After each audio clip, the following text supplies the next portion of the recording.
August 24th, 1975. That was a magical day in my life. I had just turned 8, and I had just spent the entire summer doing all the things that a young boy found interesting. Every day was filled playing various athletic contests in my neighborhood. 3 flies up, basketball, flag football, racing my friends either on foot or bike, filled the entire day. It didn't get very hot in Richmond, California, and I lived in Parchester Village, which was right next to San Pablo Bay. The mild temperatures during the day would give way to the crisp winds at night. Summer was also vacation time, and we'd always take a week's trip down to Southern California to visit family in Watson, Inglewood. We'd always go to the beach and to Disneyland.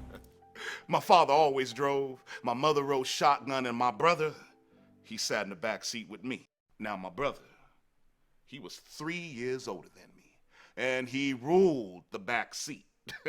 In fact, imaginary lines were drawn down the center because I was prone to get on his nerves from time to time.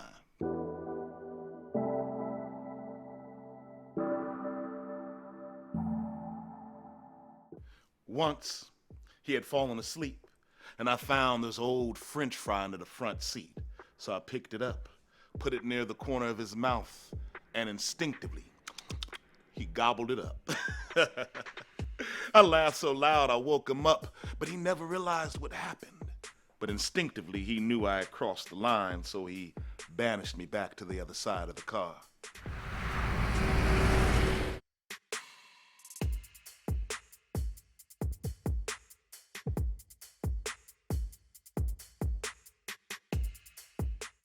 I never knew that August 24th, 1975 would change my life.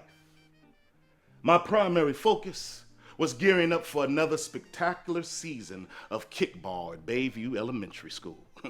I was a star in kickball, usually the first pick, and I was in the 2nd grade. My 3rd grade season was going to be historic.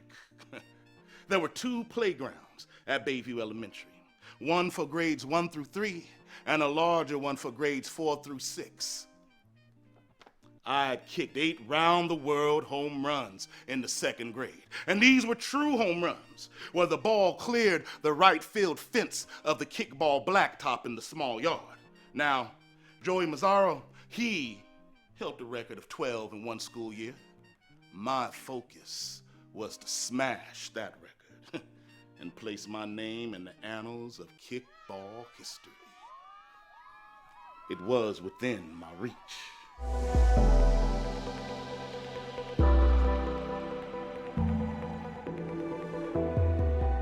August 24th, 1975 started off like all the other days that summer. My friends and I rode our bikes down to Plum Country in the middle of the day.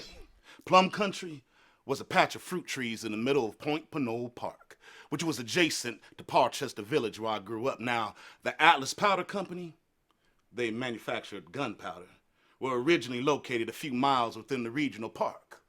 The owners had built these huge Victorian homes all throughout the property. Now, the company shut down in the 40s and the homes were destroyed, but they had planted a patch of fruit trees that bloomed all summer and spring long. Like, I tell you this, man, we would pluck and eat cherries, apples, plums, and all other kinds of delicious fruit until our bellies were good and full. Who knew we were riding our bikes through gunpowder trailings and shit? But I tell you this, that fruit on a mild summer day was delicious.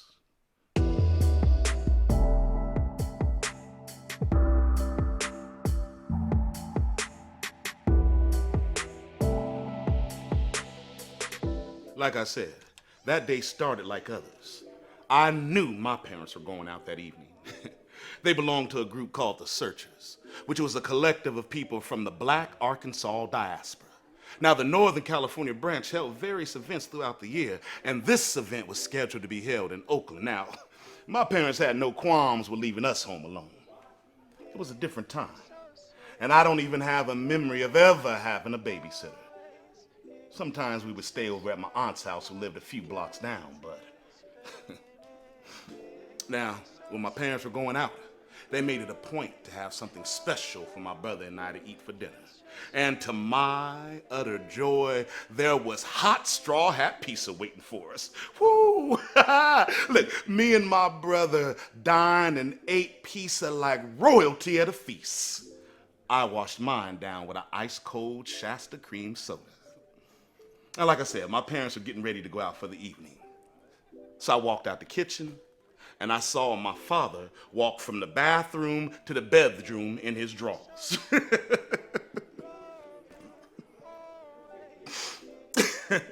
Now, look, we didn't have any sisters, so he didn't mind walking around like that. You know, my parents were very fashionable, both in dress and bearing. And my father picked out a dark brown suit with a yellow floral print shirt. Of course, it had those wide butterfly collars, typical of the era. And he was fond of Stacey Adams. And the brown two-tone pair of shoes that he picked out matched perfectly. Hell, I still wear Stacey Adams to this day. Look, that may have been the time he was dabbling with the one earring. All I know is that he would always take it out whenever we went to go see my old school grandmother.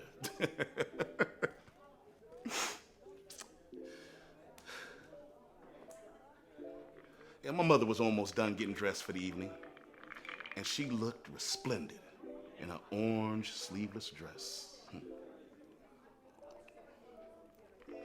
Rufus and Shaka Khan's "Tell Me Something Good" was playing on the radio, and she was sitting at her makeup mirror applying her makeup. Now, women wore hair clip-on extensions back in that day, and hers were flawless. My mother was a very beautiful woman, and my friends would quite often remind me of just how lucky I was. So I walked up to her just to give her a hug, and she gave me a kiss on the head and shooed me on her way so she could finish applying her makeup. Technicolor blue eyeshadow. You know, the kind typically worn in the 70s. And she was an expert at applying it. My parents were a striking couple. And we weren't rich by any means. But my father's job at the refinery kept a roof over our heads, clothes on our back, and a nice car in the driveway. The memory of them admiring themselves before going out that evening is still with me to this day. Years later, I took a film class in college, and that scene is what film buffs would call mise en scene. Look it up. Now, the time came for them to go, and of course, my father could not go until he fixed him a drink first. Johnny Walker Red on ice was his drink of choice.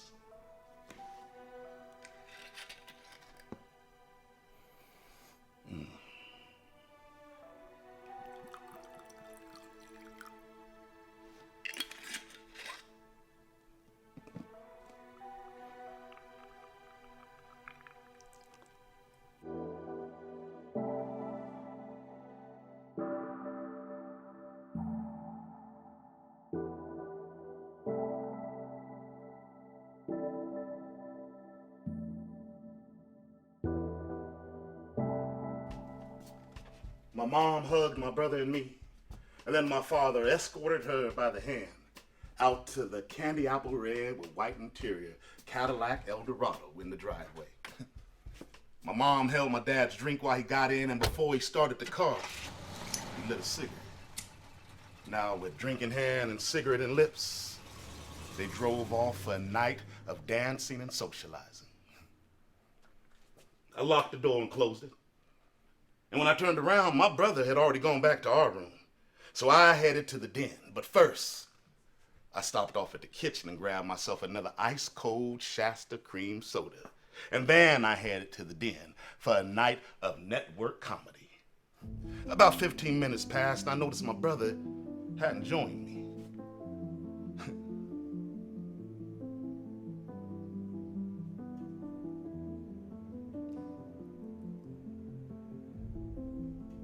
My brother and I, we had an unbreakable bond, even though I got on his nerves. He was my guide. He was my protector. He looked out for me. Another few minutes went by and I noticed he still wasn't there, so I went to go look for him. He wasn't in our bedroom. He wasn't in the kitchen either. So I walked back down the hallway and I noticed that my parents' bedroom door was closed. Now look, nothing gave me more pleasure than to rummage through my father's chifforobe. That's what he called his armoire when he was gone. He kept various colognes up top. I would play with watches, rings, keychains, anything that would catch a young 8-year-old boy's attention. I approached the door and opened it slightly.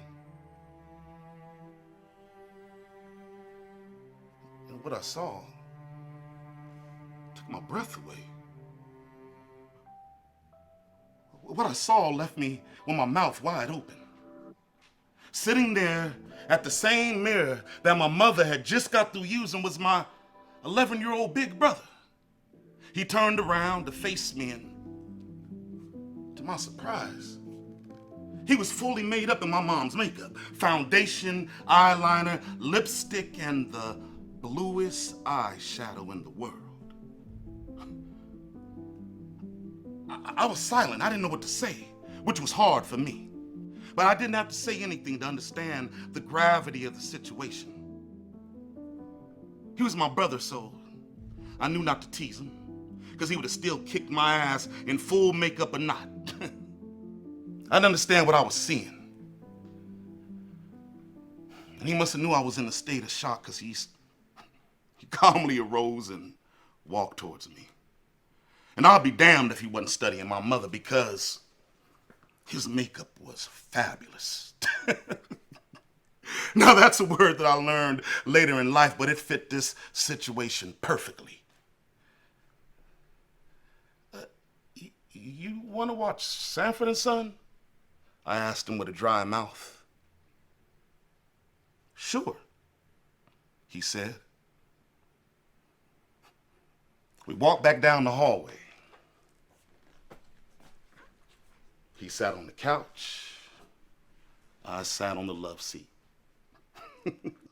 It was as if it was the most normal thing in the world.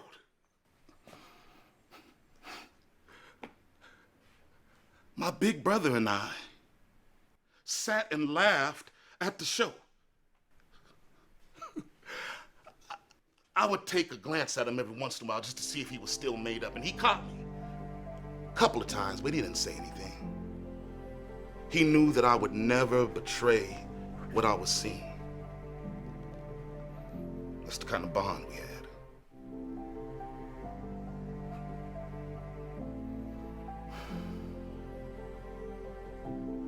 In fact, it's the first time I've ever told anybody what happened on August 24th, 1975. I never even told my parents. I didn't know anything about the gay or lesbian lifestyle back then. It was the farthest thing from my consciousness as an 8-year-old boy. I didn't have any labels to use or any words to describe my feelings or my observations about my brother, but that was the day I realized he was different. And my perspective of him changed. Not on any freak show connotation or anything like that. He was my brother. And hey, my brother was just as tough as any other kid in the neighborhood. In fact, most kids in the neighborhood stood out his way and tried to stay on his good side. Well, we watched TV for a little while longer, and he got up. And then he went back to my parents' bedroom. And when he came back, he was his normal self. Gone was the makeup and the hairpiece. We watched TV for a little while longer, and when it was time to go to bed, he actually made me go to bed because he was in charge. My brother didn't come out about being gay until 1988, long after we had left the house. Up until then, he lived what most would call a normal life. He ran track, broke bones playing football,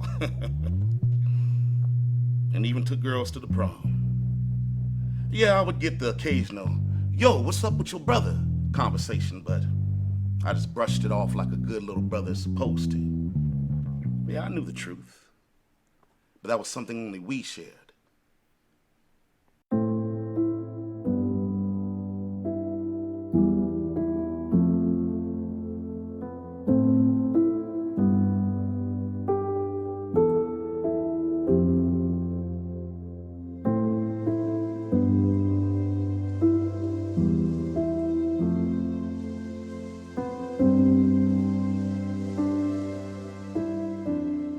Ravages of HIV and AIDS decimated young black men in the Bay Area during the late 80s and early 90s.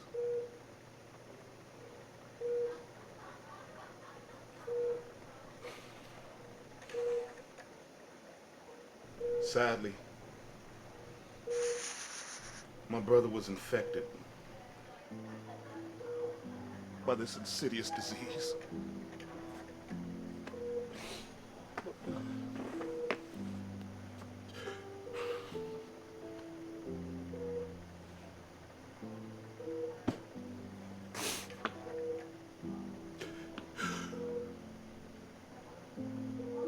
He died 2 days after the birth of my first daughter.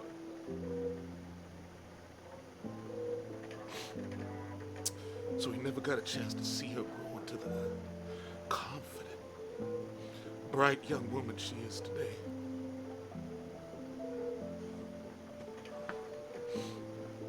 If it wasn't for my wife and my beautiful daughter, I would have spiraled when I lost her.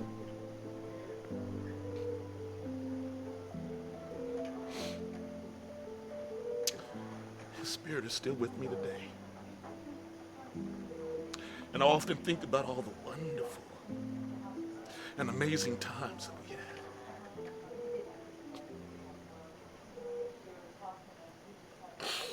we had. He didn't suffer from dementia, so he was bright-minded and funny until the end. Last thing he said to me, I don't hate God. I don't blame him.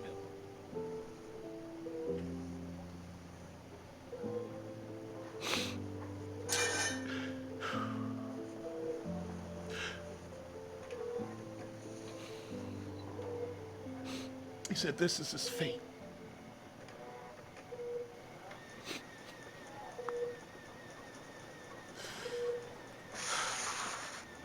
I love you, EJO II.